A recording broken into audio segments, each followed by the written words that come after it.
Salutations all, I'm Christy Thomas, and this is the updated video lesson for research. And it's a more condensed, quick lesson review because in our educational journey thus far in your life, I'm positive that you have come across research, whether it be for a paper or for a test review, study review, or just for personal interest because you're intrigued by a certain subject or theory or idea or book or person. Research has been this is nothing new.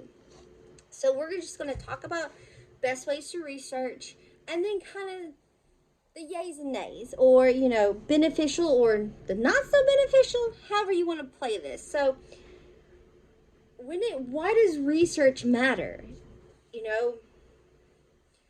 Research matters, especially when you're coming into speeches, informative or persuasive or celebratory, whatever the case may be here, so that you get a deeper understanding. If you're wanting to give a speech on the life of that's a celebratory speech or an informative speech, perhaps speaking about someone, you do research on that person, and it could be a more well-known persona or even someone personal in your personal world. You learn more about them. You talk to people that perhaps knew them, or if it's someone that you are intrigued that is more of the famous persona, you read up on them, you check out on them.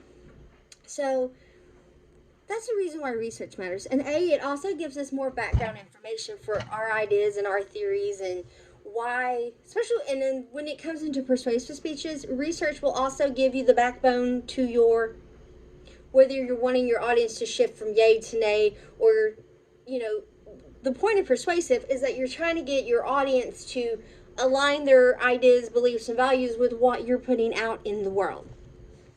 With that being said, research so you can give credible, and we're going to talk about that now, and later on, there's a whole nother lesson on credibility.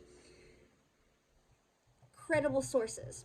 You can't just be like, well, I saw Susan on the street and Susan said it was A-okay, so it must be A-okay. Researching gives you the information to back your claims, back your ideas, or back what you're saying. Or they also, perhaps you're talking about a film or a book. You get quotes from the author on the creation of the book itself, where they got their ideas from, how the process came to be on how they created this series, or perhaps you're talking about a person, so there's maybe interviews done by this person, whatever the case may be here. So that research comes in handy for that, because we begin our ideas, especially in speech class. I will always testify that you should always choose a topic or a subject that you are familiar with, or that brings you passion or joy or interest. Don't talk on things that you have zero interest in, because it comes through. Now, sometimes that's not always the case. Sometimes we have to do researches or give presentations on things that maybe don't pique our interest. But in this course, I just give you the genre and let you go. So and there's going to be some speeches that you don't have to draw research from. It's common knowledge, and common knowledge just refers to ideas and events and things and beliefs that are widely known and understood in a given community. If you are in the theatrical community, common knowledge is you don't say good luck, you say break a leg. That is what we're talking about with common knowledge within a community itself. But if you see me kind of looking off, I've got notes to my side, I got notes in front of me, so I'm kind of all over the place with my focus. So, but if you're making an assumption in a speech, or you're making a claim, it's best to research it so you have, like I said, the credentials, or you have the backup information, or if someone, sometimes at the end of speeches or presentations, there's like a Q&A section. This way that if someone asks a question, you have a more in-depth answer for them. Credible answer. And when I say credible, let me say this. When it comes to credibility, you gain credibility from certain sites, people's, direct quotes. All that is credibility. If you want to talk to someone about fire safety, a fireman, a firefighter is a credible source. The same with choking hazards. Okay? Doctors and published medical articles are credible sources. What to do in case of choking. And then, some restaurants have it up, CPR, but it's different when it comes to elderly and when it comes to children. There are different routes that you have to take. So you may speak, if it's in the case of a child, a pediatrician, because they are specialized in children in, the pediatric medical field. Let's get that out. So, by researching and gaining more information and more meat for your speech, for lack of a better term,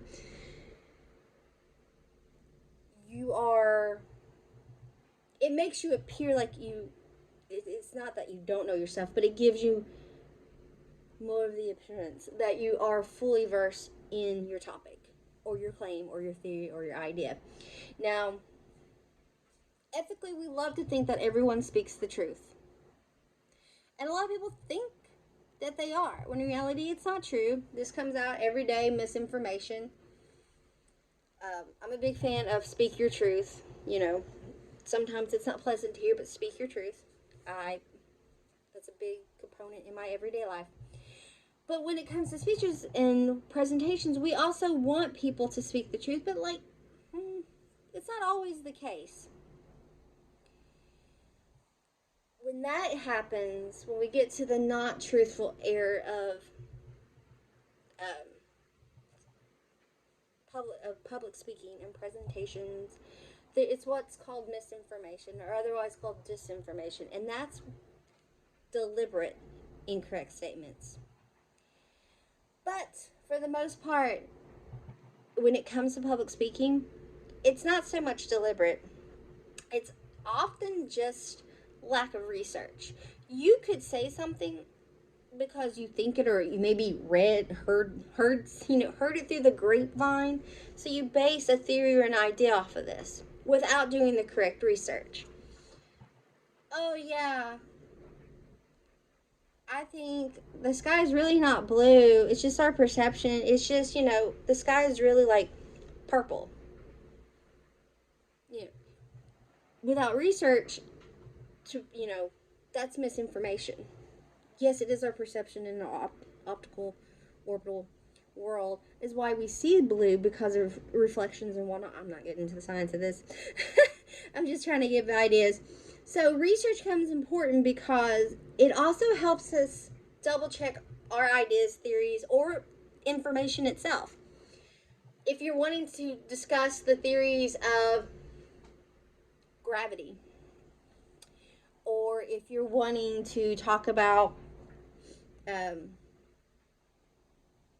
don't know, I want to say conspiracy theories here because they're very interesting. So, if someone's trying to create a persuasive argument that the earth is flat,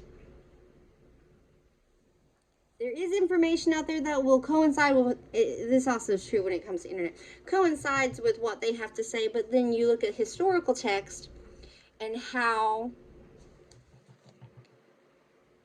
information was found and how it's been researched and studied for centuries.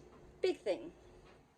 I know I'm kind of going on a tangent here, but really, if you pull it all apart,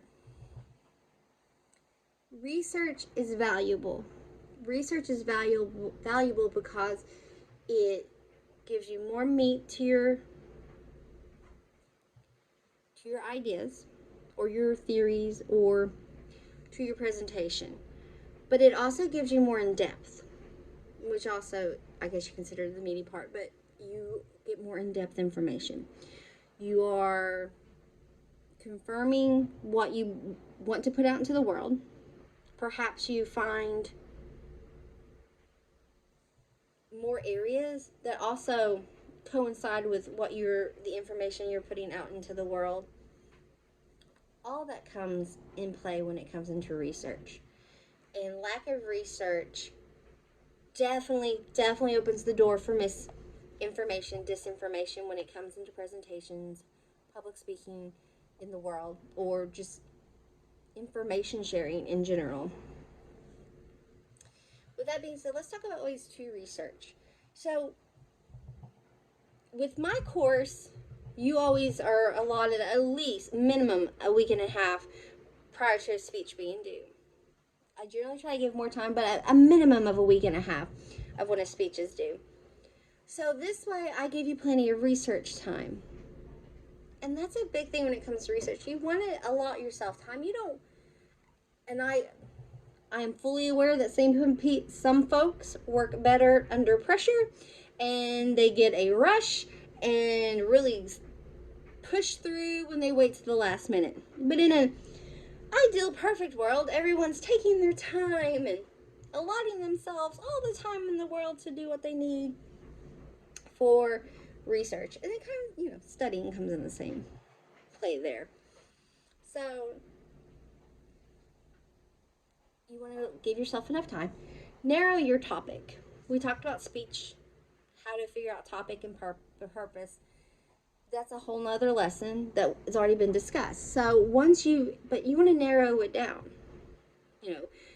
If you can be as specific as possible, it makes it easier to research because of the specificity, the specifics. Words are hard sometimes. Then you can develop a list of possible sources on where to get your information from. This could be in person, this could be electronic mediated, this could be, there's a whole slew of ways to research. And then take notes and print your sources, because you're going to hear this a lot too. Give credit where credit is due. I cannot stress that enough in this course. If it is not your original words, thoughts, idea, whatever the case may be here, it is not yours. Give credit where credit is due. All right. So let's talk about possible sources for research. Libraries. Let's just start there. I'm sure if you were in a public school setting or even a private school setting growing up, and a lot of towns have them, there are public libraries. ACTC has a library. The link is provided when you first open up Blackboard. The libraries are great because you can get in physical copies. You also get access to computers if you don't have access to one at home, or internet, because sometimes technology fails us in some different locations. And it has a plethora. A lot of people you could do newspaper articles, magazines, all that comes into. And now, with technology being what it is, libraries also have these, not all, most though, interlibrary loans. Like ACTC works within the KCTCS school system. So if ACTC's physical location doesn't have a physical copy of something that you want, it can get on loan if it's at another library within our system. You can rent it. You can get it from there. Boom, bam, it's there. It's beautiful. And that's a beauty with technology as well. And a lot of times too, you can browse libraries from your computer from home because, also we have crazy schedules. Sometimes we don't have all the time in the world to go out, or maybe when we do have time to sit down, it is 10, 11, 12 at night. And also I know ACTC used to have, and I'm pretty sure they still do, where you can rent a book and it's like a hands-free, like you go and you have to put this code in. Anyway, that's, I think, a 24-hour situation. But you can check out stuff online as well, books and articles and stuff, if it's uploaded digitally. So libraries are a wonderful way to source. Then there's the digital domain. This is where you can find stuff online, web browsers, web searches and stuff. Just be cautious of where you're getting information from. And if you think it's not a legitimate site or accredited site, double check, triple check, quadruple check. Because, it's easy to be fooled. Generally, things that end in like edu and, was it org? I don't think it's org. They are credited sources and sites. But digital domains and online really, they open up a world to us that is not accessible in person. So yay for technology, but then comes the not so great part of technology is that there are a lot of people out there that like to put out misinformation on purpose. And some are really good at manipulating their pages and their sites to look accredited. So it's really just double checking and triple checking your sources. And when I say misinformation, Wikipedia is a big one because you and I can go into that and change information. So it's constantly changing, and it's some of it's yay correct, some of it's a little bit on the shady side, but So when you're online researching, credibility, accuracy, reasonableness, and support all come into play. And really track again, earlier I said take notes of your sources. Write down the site that you received your information from to check for credibility. You can also, so we've talked about libraries and we've talked about online. You can also do interviews and surveys. All that falls into research as well, because perhaps maybe you are wanting to create a presentation on why the school day should start at 10:30 or it should start at 10 and not at 8. Maybe you interview teachers and staff and students, everyone involved, the administrative team, resource centers, everyone involved in the educational system. And then maybe you also interview like parents, because a lot of times schedules, can throw off, or yay or nay work, or maybe you're doing a presentation and you want to present perhaps the school week that's traditionally 5 days, maybe 4 days, the benefits of it and whatnot. So research in the form of interviews, surveys, that works as well too, especially when it comes into persuasive speeches. You can say like, well, my test group was made up of 30 individuals, and they range from administrative staff, teachers, parents, and students. And out of them, we'll say 92% agree that a school day would be more beneficial from the hours of this to this. Or perhaps you're talking about creation of after-school programs. I'm just using school as a example here. When you do research, be prompt. When you do an interview, be prompt of the other people's time. Don't make them wait on you. Secure recording goes great. That way you can quote, if need be, verbatim. But seek permission. Just like if you were to record someone else for social media, it's always, you must always obtain permission. Can I record you? And it could be just you want to do an MP4 recording, or you could be seen on a video. Is it okay that your image is used along with your vocal? Seek permission. Prepare ahead of time. If you're interviewing someone or you are asking questions, have the questions prepared beforehand so that you're not going and going, oh yeah, but give yourself time. If you only have 30 minutes to speak with this person, ask what is the most important questions, figure those out, and ask those. And then it's also listening actively. I say listening actively because there's a difference between listening and hearing. We generally hear to respond. Listening is a choice made in the communication process where one hears, actively decodes and responds back. Or really hears what's being said. That's including the actual verbal words and intonations behind them, and then that's nonverbal, and any body language given with it. So there's a difference between listening and hearing. Hearing, you are inputting to respond. Listening is to intake information. And then transcribe your recording. Transcribing is just, if you've done an interview, you type up. You have it on recording, but then you also will type up interviewer, interviewee, the question, their response. And you can get really in depth with it and put in the phonetic words like size, 5 seconds, clack, clack, clack, clack, responds, what they say verbatim. And to end research, and I'll say it now and I'll say it again and over again. Give credit where credit is due and cite your sources. Again, if it is not originally from your mouth or your thought or your theory or your idea, and you put it in your speech or in a paper or wherever in the world, and it's not yours, give credit where credit is due and cite that source. Anyway, folks, this was a really quick version of research because, like I said, this is not new information. This is nothing new.